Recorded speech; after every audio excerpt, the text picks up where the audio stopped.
Praise lord అండి. దేవునికి మహిమ కలుగును గాక. చిన్న ప్రార్థన చేసుకుందాం. పరిశుద్ధ గొప్ప దేవా నీకు స్తోత్రం, స్తుతి, మహిమ, ఘనత ప్రభావం చెల్లించుకుంటున్నాం రాజా. అద్భుతకరుడు, ఆలోచనకర్త ఉన్న తండ్రి, ఇదిగో తండ్రి ప్రభా, ఐక్యతలో ఉన్న దీవెనల గురించి మరి కీర్తనకారుడు 133 అధ్యాయంలోకి వెళ్ళి అలాగే దావీదు జీవితంలోకి వెళ్ళి ఉన్న సత్యాన్ని మేము నేర్చుకుంటుండగా మీరే నాతో మాతో మాట్లాడి మీరే మహిమ పొందుకోమని యేసుక్రీస్తు నామములో ప్రార్థనతో అడిగి వేడుకుంటూ పొందుకుంటున్నాం తండ్రి, ఆమేన్. ప్రైజ్ లార్డ్ అండి. దేవునికి మహిమ కలుగును గాక. మరి ఈరోజు దేవాది దేవుడు మరి బ్లెస్సింగ్ ఇన్ యూనిటీ అని చెప్పేసి మాట్లాడుతున్నాండి. కీర్తన 133.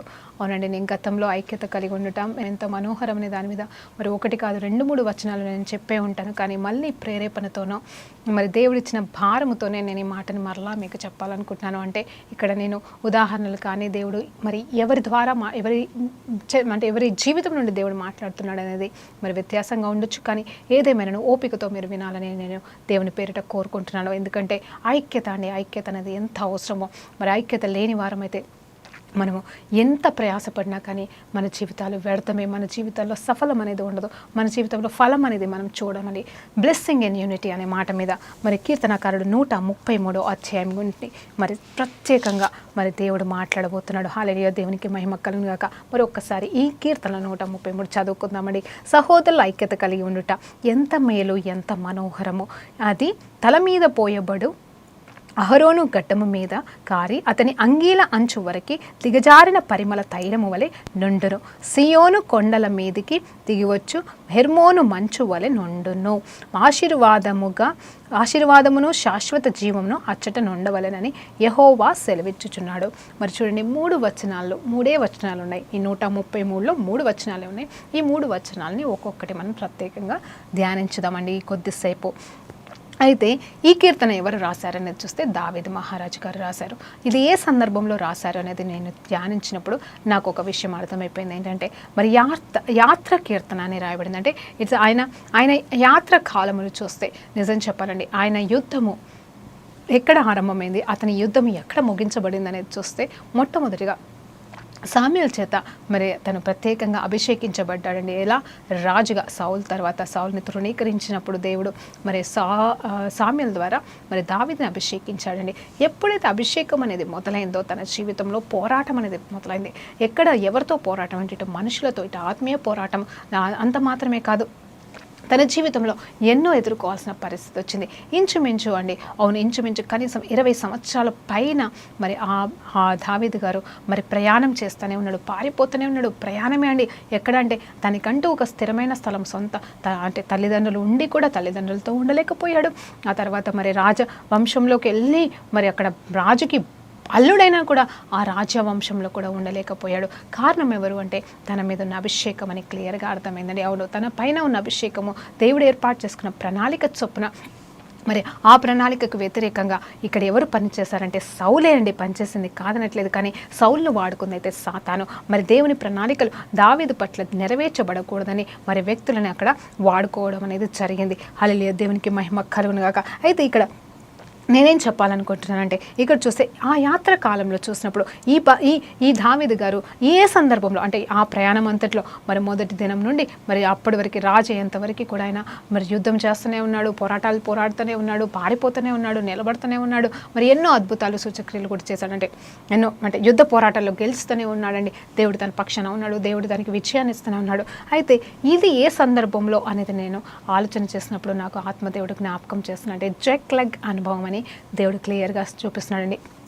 అయితే జక్లెక్ అనుభవం గురించి నేను మాట్లాడాలనుకుంటున్నాను. అది 1 సామ్యుయేలు గ్రంథము మరి 30వ అధ్యాయంలో చూసినప్పుడు అక్కడ ఏం జరుగుతుంది అంటే వారు మరి దావీదు మరి ఒక దేశం మీదకి యుద్ధానికి వెళ్ళి మరి తన వారితో వెళ్ళినప్పుడు అవునండి, తను సౌల్కి దూరంగా ఉన్నను, సౌల్ చేత తరమబడుతున్నాను, తను మాత్రం అంటే ఒక శత్రువైన సౌలు చేత తరమబడుతున్నాను కూడా, దావీదు మాత్రం నేను సౌల్కి ఎందుకు సపోర్ట్ చేయాలని సౌల్కి వ్యతిరేకంగా ఆయన యుద్ధం చేయట్లేదు. కానీ సౌల్కి మరి దేవుని రాజ్యమైన దావీదు పట్టణానికి మాత్రమే మరి ఆయన సపోర్ట్ చేస్తూ మరి శత్రువుల్ని నిజమైన శత్రువుని నాశనం చేస్తూ మరి అక్కడ సౌల్కి సపోర్టింగ్గా ఉంటున్నాండి. మరి దేవునికి మహిమ కలుగును గాక. అలాంటి పరిస్థితిలో ఒకానొక టైంలో మరి సౌలుకి దూరంగా ఉన్నప్పుడు అక్కడ యుద్ధం చేయాల్సిన పరిస్థితి వచ్చినప్పుడు నిజం చెప్పాలంటే తన ప్రజల పక్షానే అతను యుద్ధం చేస్తున్నాడు. సౌలుకి వ్యతిరేకంగా అయితే కాదు, కానీ తన ప్రజల పక్షానే తను యుద్ధం చేస్తున్నప్పుడు ఏం జరిగిందంటే మరి చెక్లక్లో వీళ్ళు ఉన్నారు, తనకు సంబంధించిన 2 భార్యలు పిల్లలు అందరూ ఉన్నప్పుడు మరి తనకి తోడుగా వచ్చి తనకి సపోర్టింగ్ వచ్చిన 600 కుటుంబాలకు సంబంధించిన వారు ఫ్యామిలీస్ అందరూ ఉన్నప్పుడు మరి శత్రువు ఏం చేస్తాడంటే మీరందరినీ మరి తీసుకొని వెళ్ళిపోతాడండి. హల్లెలూయా, దేవునికి మహిమ కలుగును గాక. ఇదంతా కూడా 1 సామెలు 29-30 అధ్యాయంలో రాయబడి ఉంటుందండి. మరి అక్కడ ఏమవుతుందంటే మరి ఆ జిక్లగ్ అనే ప్రదేశంలో సమాధానంగా ఉండడానికి వచ్చాడు అసలు దావీదు, కానీ అక్కడ సమాధానం లేకుండా మరి తనకు సంబంధించిన వారందరినీ వాళ్ళు తీసుకొని వెళ్ళినప్పుడు 600 మంది ఎవరైతే దావీదుకి సపోర్ట్ చేశారో అక్కడ ఏమైతే తెలుసా, వారందరూ నీ వలన అని చెప్పేసి రాళ్లతో రొవ్వడం అనేది జరుగుతుందని, రాళ్లతో కొట్టడానికి సిద్ధపడతారు. మరి అప్పుడు మరి ఆ దావీదు బాధపడలేదు, వేదన పడలేదు. అవును, బాధపడ్డాడు, వేదన పడ్డాడు, కృంగిపోతున్నాడు. తన భార్య పిల్లలు కొల్లేరు, మరి తను నమ్ముకున్న వచ్చిన వాళ్ళందరూ కూడా మరి అస్తవస్తం అయిపోయారు, మరి పట్టబడ్డారు, చెరపట్టబడ్డారు. వాళ్ళని విడిపించుకోవాల్సిన బాధ్యతగా ఒక కాపరిగా ఉన్నాడు. మరి నిజమే కదండి, తన గొర్రెల కాపరిగా ఉన్నప్పుడు మరి ఒక సింహము మరి ఒక మెలుగుబంటి వచ్చినప్పుడు వాటిని కాపాడుకున్న మరి ఈ దావీదు మరి తన ప్రజల్ని, తను నమ్మిన వారిని, తన బిడ్డల్ని, తన భార్యల్ని కూడా తను కాపాడుకోవాలి. కాబట్టి ఆ సమయంలో ఏం చేయలేని తోచని పరిస్థితిలో ఉన్నప్పుడు మరలా దేవుని సన్నిధిలో కూర్చోడుతున్నప్పుడు దేవుని దగ్గర మరి గైడెన్స్ తీసుకొని మరి పోరాడుతున్నాడండి. హల్లెలూయా, దేవునికి మహిమ కలుగును గాక. అప్పుడు అద్భుతమైన రీతిగా దేవాది దేవుడు సహాయం చేశాడు. ఒక దూతను లాగా మనుషులను పంపించి మరి వాళ్ళు ఎక్కడున్నారో మరి జాడ తెలియచేసినప్పుడు వాళ్ళు వెళ్ళారు. తర్వాత మరి చెరపట్టుకొని వచ్చినప్పుడు మరి అక్కడ ఆ సందర్భంలో ఏంటంటే దేవాది దేవుడు ఒక వాగ్దానం ఇస్తాడండి. అక్కడ ఏంటంటే నువ్వు ఎంతైతే పొడగొట్టుకున్నావో అవన్నీ కూడా తిరిగి ఖచ్చితంగా యూ షల్ రికవర్ అని చెప్పేసి అంటాడు. నిజంగా ఈ పోరాటం సమయంలో అక్కడైతే దేవాది దేవుడు సన్నిధిలో పోరాడుతున్న దావీదుతో నిజం చెప్పాలంటే ఎవరు లేరు, ఒంటరిగా దేవుడితో పోరాడుతున్నాడు. అప్పుడు రాసిన కీర్తన అని నాకు అర్థమైంది. అప్పుడు అనుకుంటున్నాడు, అవును సహోదరులమైన మేమందరం ఐక్యత కలిగి ఉంటే ఎంత బాగుంటుంది, ఎంత మధురంగా ఉంటుంది. కానీ ఇక్కడ ఐక్యత లేదని బాధపడుతున్నాడు. కానీ దేవుని మీద ఆధారపడినప్పుడు దేవుడు విడుదలిచ్చాడు. ఆ తర్వాత మరలా వాళ్ళందరూ కూడా ఐక్యతతో సమాధానంతో మరలా దేవుని రాజ్యాన్ని స్థాపించారు. అంత మాత్రమే కాదు, దావీదు రాజు అయిపోయాడండి. దావీదు యొక్క జీవితాన్ని చూసినప్పుడు మరి 3 భాగాలుగా చూసుకుంటే మరి మొదటి చిన్నతనము చూసుకుంటే, రెండోది మరి ఇక్కడ మరి ఎప్పుడైతే అభిషేకించబడిన దినం నుండి మళ్ళీ రాజుగా మరి సింహాసనం మీద ఎక్కిన దినం వరకు ఒక రకమైన లెవెల్ అయితే, మళ్ళీ ఆ తర్వాత రాజైన తర్వాత కూడా పిల్లలతో పోరాటం అండి. ఆయన జీవితం అంతా పోరాటమే, యుద్ధాలే. మరి శత్రువులే ఎలా ఉన్నారు అంటే రక్త సంబంధికులే శత్రువులై ఉన్నారు. మరి తన వారే తనకి శత్రువులై కూర్చున్నారు.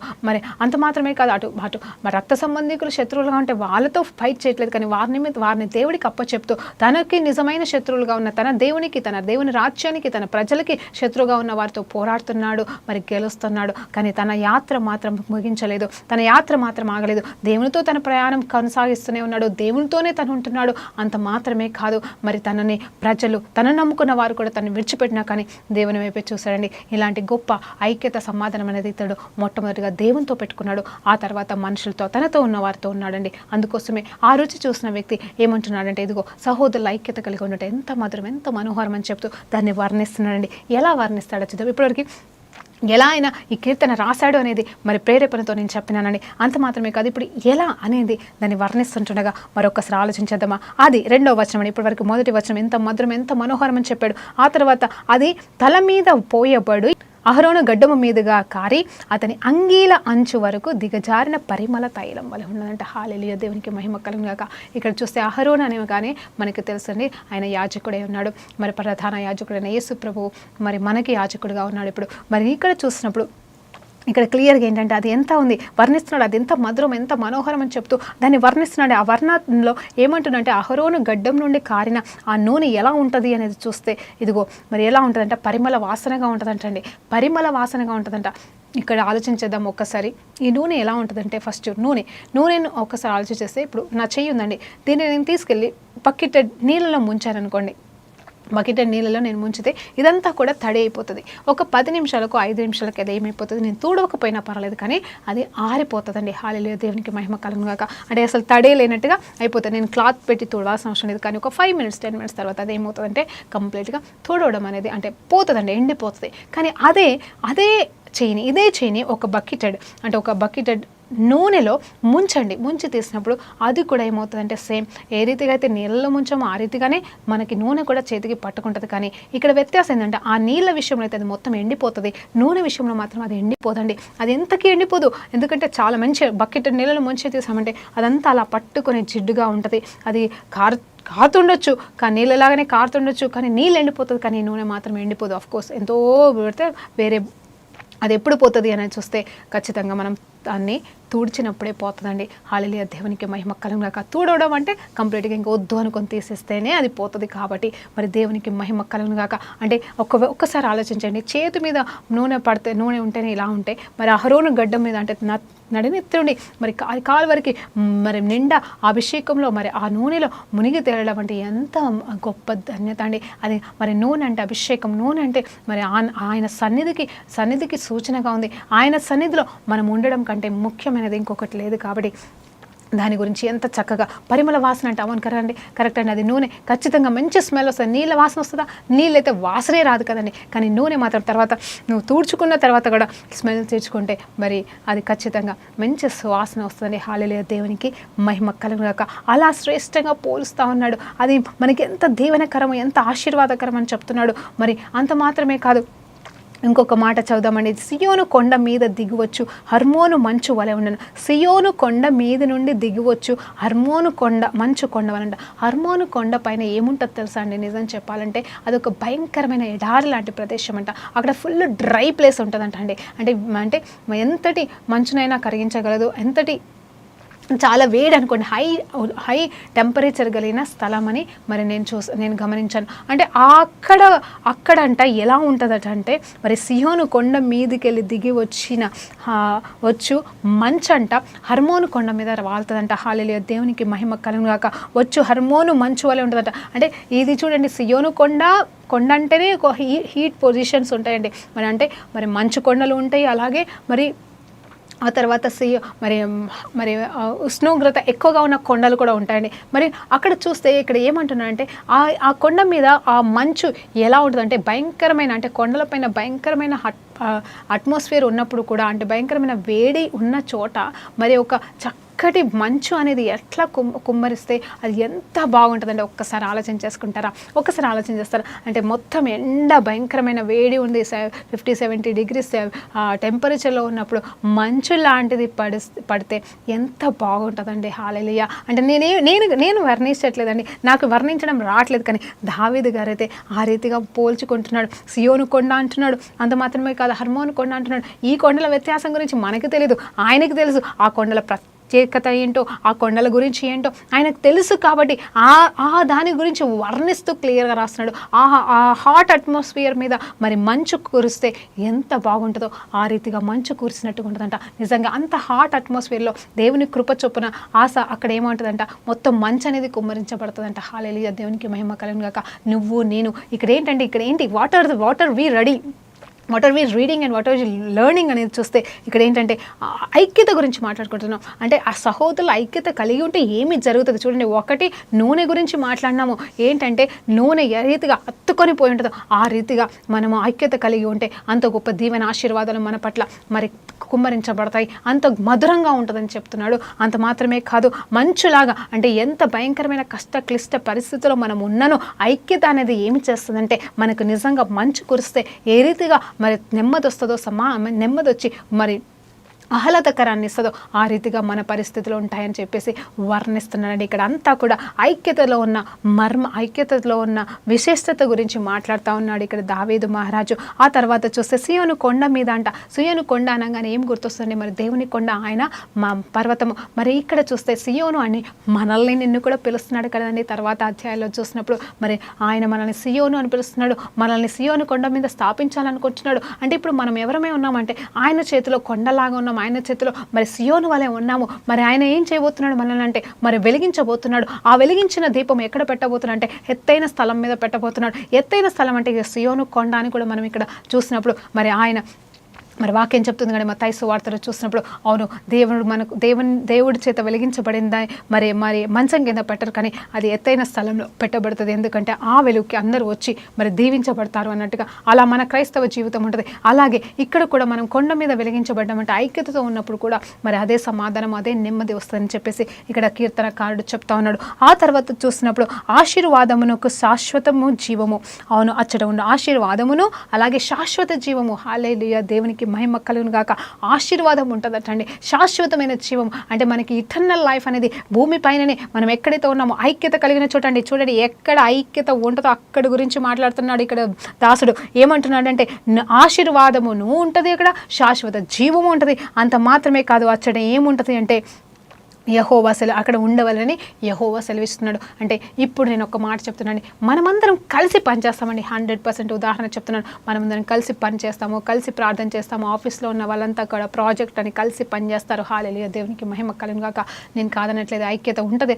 కానీ ఐక్యత ఉంటుందా అది ఆలోచన చేస్తున్నాము. ఇంకోసారి ఈరోజు నువ్వు సాఫ్ట్వేర్ ఒక టీమ్ లీడర్గా ఉన్నావా, లేకపోతే ఒక మామూలు ఉద్యోగిగా ఉన్నావా, లేకపోతే పరిచర్యనే చూసుకున్నావా, లేకపోతే మరి ఒక ప్రేయర్ గ్రూప్ నడిపిస్తున్నావా, వాట్ ఎవర్ ఇట్ మేబీ, నువ్వు ఏ ఫీల్డ్లో ఉన్నా ఎక్కడ ఉన్నానో నేను ఒక మాట చెప్పాలనుకుంటున్నాను. ఏంటంటే మరి కలిసి బిజినెస్ చేస్తున్న వారిగా ఉన్నాను, ఏ పని చేసినా నేను ఒక మాట అంటాను, దయచేసి మనం కలిసి పని అయితే చేస్తున్నామండి. అవును కలిసి పని చేయాలి కదా.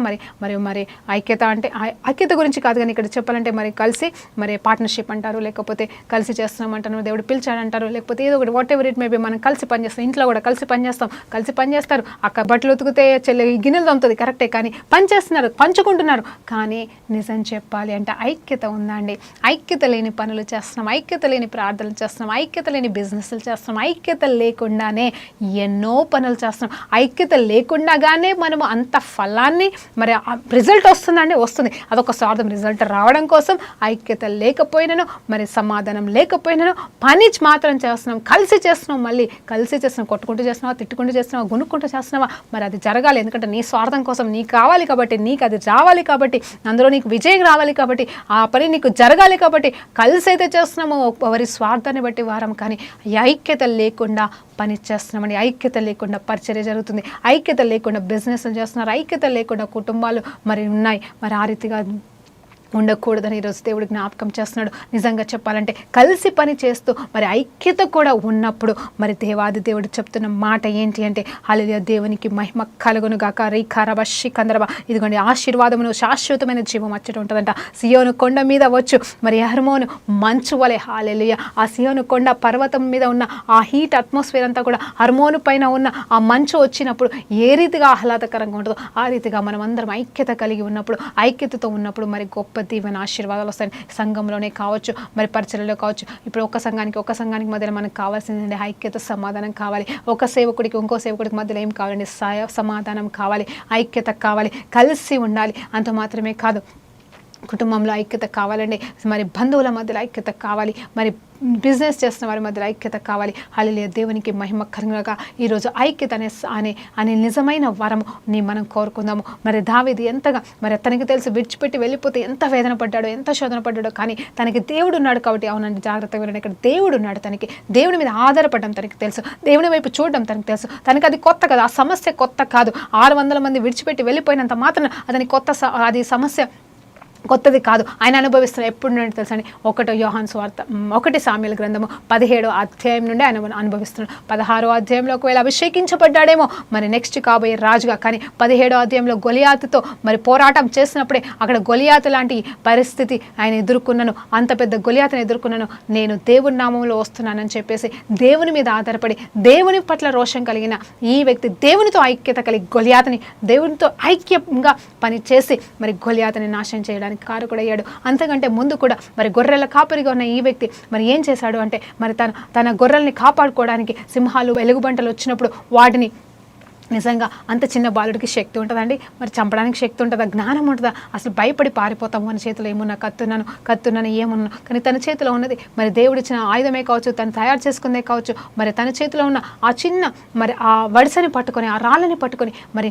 అంత గొప్ప విడుదలని నిజం చెప్పాలంటే సంసోనులాగా, జాగ్రత్తగా సంసోనులాగా వాటిని చీల్చి చెండాడినట్టుగా అయితే నేను అనుకోవట్లేదు దావీదు. కానీ కాకపోతే తనకు ఇచ్చిన ఆ చిన్న ఆయుధమే కావచ్చు, ఆ వాటితో మరి వాటిని చంపేసినట్టుగా కూడా మనకు తెలుసు. మరి ఎందుకంటే రోషం కలిగి తన వాటిని కాపాడుకున్నాడు. ఆ తర్వాత చూస్తే మరి గొల్యాతుని తన ప్రజల పక్షాన మరి అంత చిన్న వయసులోనే మరి ఆ రోషం తనలో ఉండి దేవాది దేవుని నామంలో మరి ఆయన పలికినప్పుడు మరి ఆ వడిసెని ఎత్తినప్పుడు ఆ రాయితో కొట్టినప్పుడు గొల్యాతు కూడా చనిపోయిందండి.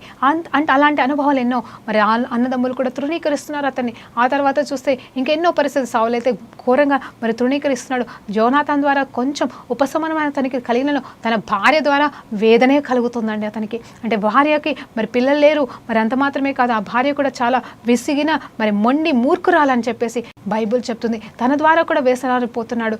కానీ దేవాది దేవుడు మాత్రం ఈ సామ్యుయేలు గ్రంథము మరి 30వ అధ్యాయంలో చూసినప్పుడు మరి అక్కడ విజయాన్ని ఇచ్చాడు. ఆ తర్వాత ఎప్పుడైతే ఈ విజయాన్ని ఇచ్చాడో, ఎప్పుడైతే ఇక్కడ మరి యూ షల్ రికవర్ ఆల్ అని చెప్పేసి ఈ పోరాటం అనేది అక్కడ యుద్ధం మరి 17వ అధ్యాయంలో ఆరంభమైన ఈ దావీదు యుద్ధం అనేది మరి ఇక్కడ ఈ సామ్యుయేలు గ్రంథం 30వ అధ్యాయంలో ఈ జెక్లెక్ అనే ప్రదేశం నుండి ముగించడం అనేది జరిగిందండి. ఇంకా ఆ తర్వాత తనకి మరి శత్రువులు అనేవాళ్ళు కేవలం మరి అంటే తన రక్త సంబంధికులు తర్వాత శత్రువులు అయ్యారు, కానీ అది పదవి కోసం అయి ఉండొచ్చు. కానీ తర్వాత చూస్తే నిజంగా తన శత్రువులను ఎదుర్కొన్నది చాలా తక్కువ అండి. మరి నిజమైన యుద్ధం అనేది ముగించబడింది తన జీవితంలో. శారీరకంగాను బంధపరంగాను ప్రాణాత్మ దేహాలు అంటారు కదండి, ప్రాణాత్మ దేహంలో తను పోరాడిన ప్రతి పోరాటానికి విజయాన్ని అనేది పొందుకున్నాడు.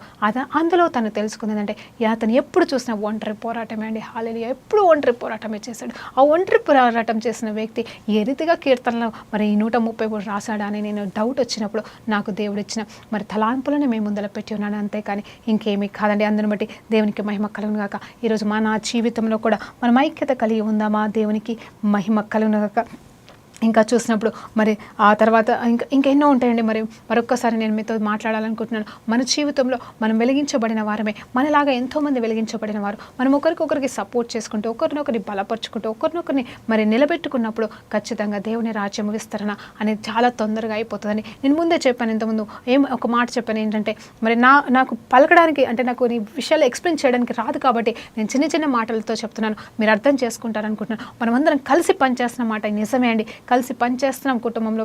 మళ్ళీ ఒకసారి చెప్తున్నాను, జ్ఞాపకం చేస్తున్నాను, కలిసి పనిచేస్తున్నాం, కానీ ఐక్యత లేదండి. ఎవరి పని వాళ్ళే, వారి బాధ్యత వాళ్ళే. ఇది పోర్షన్స్ లాగా అంటే సరే ఇప్పుడు ఇది నా పని నేను చేసి పడేస్తాను, అయిపోతుంది, నా పని అయిపోయింది అంతే అని అట్లా పడేస్తున్నారు. అంటే అలా చేసేసుకుంటున్నారు, కానీ అక్కడ ఐక్యత అనేది ఉండట్లే. మరి నిజమైన సమాధానం అనేది ఉండట్లేదు. మరి ఎవరి దారి వాళ్ళదే అన్నట్టుగా మరి ప్రవర్తిస్తున్నారండి. దాన్ని బట్టి ఏమైపోతుందంటే నిజం చెప్పాలంటే సాతానుగాడు నా జీవితంలో గెలుస్తున్నాడండి. వాడిని ఎందుకు గెలిపించాలి మనం, వాడికి ఎందుకు మనం ఛాన్స్ ఇవ్వాలి అనే రోజు నేను దేవుని పేరిట మిమ్మల్ని బ్రతిమలాడుకుంటున్నాను. మన జీవితంలో తెలియకుండా మనం ఎన్నోసార్లు మరి తెలియకుండానే వాడిని గెలిపిస్తున్నాము. ఈరోజు నిజంగా వేదనతో ఒక మాట చెప్పాలనుకుంటున్నానండి. ఏంటంటే మనకన్నీ తెలుసు, దేవుడు గొప్ప దేవుడు అని మనకి తెలుసు, దేవాది దేవుడు తప్ప ఇంకొక దేవుడు లేడని తెలిసి కూడా మనం ఏం చేస్తున్నామంటే మన ఇష్టానుసారమైన బ్రతుకులు బ్రతుకుతూ, ఆయన్ని బాధ పెట్టే బ్రతుకులు బ్రతుకుతూ, మరి ఆయన్ని బాధ పెట్టడం మాత్రమే కాదు, సరే ఆయన మన తండ్రి మనల్ని అర్థం చేసుకుంటాడు అని కాంప్రమైజింగ్ మాటలు మనం మాట్లాడుతూ ఉంటాం. నేను కూడా అండి, మీరే కాదు నేను కూడా. కానీ తెలియకుండా ఒకటి చేస్తున్నాం తెలుసా ఏంటంటే, తెలియకుండా నేను తెలిసే చేస్తున్నాం ఒక పని. ఏంటి అంటే ఆయన ప్రణాళిక నుండి దూరం అవడం ఒక ఎత్తు అయితే మనము సాతాన్ని గెలిపిస్తున్నామండి. నా జీవితంలో సాతాన్ని ఎవరు గెలిపిస్తున్నారు తెలుసా అండి? నేనే గెలిపిస్తున్నాను. నీ జీవితంలో నువ్వే సాతాన్ని గెలిపిస్తున్నావు, నా జీవితంలో నేను సాతాన్ని గెలిపిస్తున్నాను. నేను ఎప్పుడు ఒక మాట అనేదాన్ని. హల్లెలూయా, దేవునికి మహిమ కలుగును గాక. నేను కూడా నిజం చెప్పాలంటే గత సంవత్సరంలో నేను చాలా నేర్చుకున్నానండి, చాలా నేర్పించాడు దేవుడు. నా 11-12 సంవత్సరాలు ఆయనతో ప్రయాణం ఒకెత్తైతే లాస్ట్ సంవత్సరంలో మరి నిజంగా ఇక్కడ కీర్తనకారుడు ఐక్యత గురించి మాట్లాడినట్టుగా నేను కూడా మరి అన్ని సంవత్సరాల ప్రయాసంలో ఒక ఎత్తుగా ఆయన ప్రయాణం చేస్తే మరి ఇక్కడ ఈ చివరి ఈ జెక్లెక్ సమయంలో ఎట్లయితే మరి అతను విజయాన్ని పొందుకున్నాడో నా జీవితంలో కూడా నేను నమ్ముతున్నాను. ఖచ్చితంగా నేను విజయం పొందుకున్నానని నమ్ముతున్నాను. ఎందుకంటే కొన్ని సత్యాలు నాకు బయలుపరచబడ్డాయండి. అది కూడా ఎవరి గురించి? నా గురించి నాకే. నేను ఏ రీతిగా మోసపోతున్నాను, ఏ రీతిగా ప్రతి సిచ్యువేషన్లో సాతాన్ని గెలిపిస్తున్నాను అని తెలుసుకుని ఆ సత్యము నన్ను స్వతంత్రంగా చేసింది. అవును, నేను ఎప్పుడు ఒక మాట అనేది ఎప్పుడండి కొన్ని సంవత్సరాల నుండి ఒక మాట అంటాను ఏంటంటే, నా జీవితంలో నేను ఓడిపోయినా పర్లేదు, అవును నేను ఓడిపోయినా పర్లేదు, నా పరిస్థితి ఏమైపోయినా పర్లేదు, కానీ నా జీవితంలో దేవుడే గెలవాలి. అంత మాత్రమే కాదు, అవునండి దేవుడికి గెలిస్తే మనం గెలిచినట్టే, ఇంకా కాదనట్లే, కానీ సాతానుగాడు మాత్రం నా జీవితంలో గెలవకూడదని రోషం కలిగి ఎప్పుడు మాట్లాడేదాన్ని, ఎప్పుడు అలాగే ప్రార్థన చేసేదాన్ని, ఎప్పుడు అలాగే నేను నిలబడేదాన్ని కూడా. కానీ ఒక్కొక్కసారి తెలియకుండా అవునని తెలుసో తెలియకుండానే మరి ఏమైపోతుందంటే మన వల్ల ఎన్నో పొరపాట్లు, ఎన్నో తప్పులు, ఎన్నో రాంగ్ స్టెప్స్ ఎన్నో జరుగుతూ ఉంటాయి. దానివల్ల ఏమైపోతుందంటే మనము సాతాన్ని కానీ గెలిపిస్తున్నాం, వాడు గెలిచిపోతున్నాడు, మనం కృంగిపోతున్నాము, వాడు హెచ్చించబడుతున్నాడు, మనం తగ్గిపోతున్నాము. ఈ లోపల చూస్తే దేవుడి ప్రణాళిక ఎక్కడికో వెళ్ళిపోతుంది. అంటే దేవుడైతే మనల్ని త్రోసివేయట్లేదు, ఆయనైతే మనల్ని కాదనట్లేదు, ఆయనైతే చేతులు చాపి ఉన్నాడు. ఎందుకంటే ఆయన మన కోసం ప్రాణం పెట్టాడు. ఆయనలాగా మన కోసం ఎవ్వరు కూడా కార్యాలు చేయలేదని, ఆయనలాగా ప్రాణం పెట్టిన వాళ్ళు ఎవరూ లేరు. కానీ మనం ఏం చేస్తామంటే అవన్నీ మర్చిపోయి మన గురించి సొంతంగా ఆలోచిస్తూ, మన స్వార్థం గురించి ఆలోచిస్తూ, ఐక్యత అనేది లేకుండా చేసేసి మరి ఆ కలిసి చేసే పనుల విషయంలో కూడా సాతాన్ని కానీ భయంకరంగా గెలిపించేసామండి. నిజంగా పోయిన సంవత్సరం అంతా, ఆ కరోనా కాలం అంతట్లో, పరిచర్య కాలం అంతట్లో మరి తెలియకుండానే మరి నిజంగానే ఎన్నోసార్లు తెలియకుండా సాతాన్ని గెలిపించాము. నేను గెలిపించానండి. నేను అనుకున్నాను, దేవా ఈ తప్పు మాత్రం, ఈ పొరపాటు మాత్రం మరొక్కసారి కలగకూడదని నేను నేర్చుకున్నానండి. హల్లెలూయా, దేవునికి మహిమ కలుగుగాక.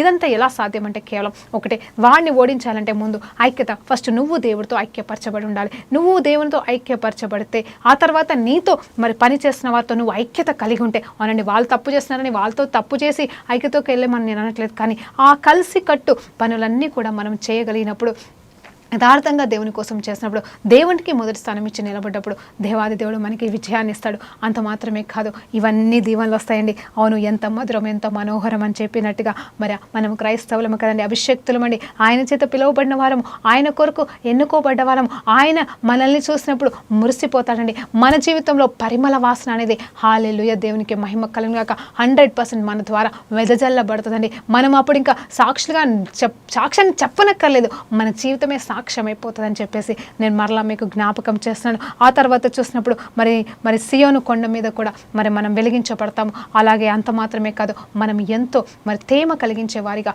మరి ఇతరులకి మరి తృష్ణని మరి ఊపిరి ఇచ్చేవారిగా మనం ఉండగలుగుతాం. అంటే వారికి ప్రాణం పోసేవారిగా ఉండగలుగుతాం, వారిని బలపరిచేవారిగా ఉండగలుగుతాము. వారికి మరి భయంకరమైన క్లిష్ట పరిస్థితుల్లో ఒక మంచుని, మరి ఒక వేడి తేమలో ఎట్లయితే మంచు వచ్చినప్పుడు ఎట్లా ఉంటుందో ఆ రీతిగా మనము కూడా ఇతరులకి దీవెనకరంగా, ఆశీర్వాదకరంగా మార్చబడతాము.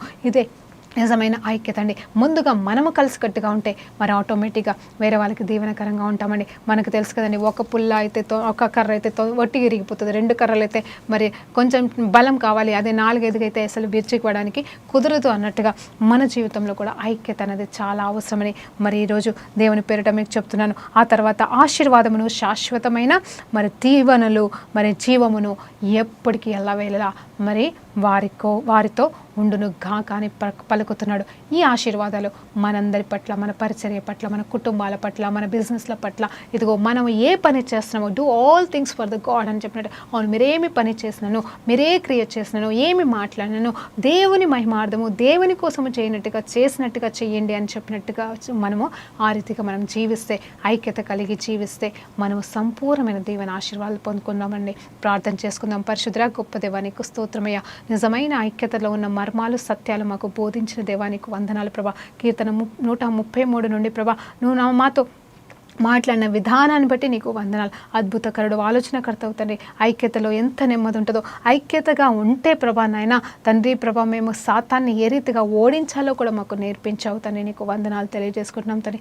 ఐక్యత లేనట్టయితే ప్రభా మేము ప్రతి దినము సాతాన్ని గెలిపిస్తున్నాం. కాబట్టి ఆ రీతిగా మేము ఉండకుండా ప్రభా నీకు మహిమ తీసుకొచ్చే బిడ్డలుగా, నీ నామాన్ని మహిమపరిచే బిడ్డలుగా నిత్యము నైనా మేము కూడా విజయాన్ని పొందుకునే వారిగా, యుద్ధము యెహోవాదని ప్రకటించుటకు సహాయం చేయమని వేడుకుంటూ యేసుక్రీస్తు నామములో ప్రార్థన వేడుకుంటూ పొందుకుంటున్నాం తండ్రి. ఆమేన్. ప్రైజ్ లార్డ్ అండి. దేవునికి మహిమ కలుగును గాక.